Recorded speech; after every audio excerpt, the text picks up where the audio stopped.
In this guide, I'm going to show you how to turn on or off even teams in College Football 27.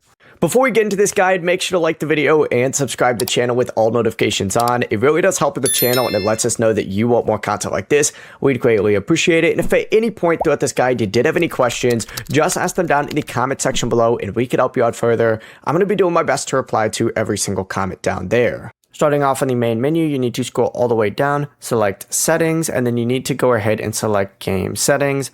Up in this game options tab, it should automatically put you on this. Just scroll down until you find the even team section and you could just go ahead and tick this on or tick it off depending on whatever you want to adjust. To make both teams evenly matched, you would just tick it on. To obviously leave it off for the normal ratings and abilities, you just tick it off. And then of course, once you have your preferred option selected, just back out, save your changes, and that's the entire process. It's that simple. Before you leave this guide, make sure to like the video and subscribe to the channel with all notifications on. It really does help the channel and it lets us know that you want more content like this. We'd greatly appreciate it. And if at any point throughout this guide you did have any questions, once again, ask them down in the comment section below and we could help you out further. I'm going to be doing my best to reply to every single comment down there. Have a great rest of your day though.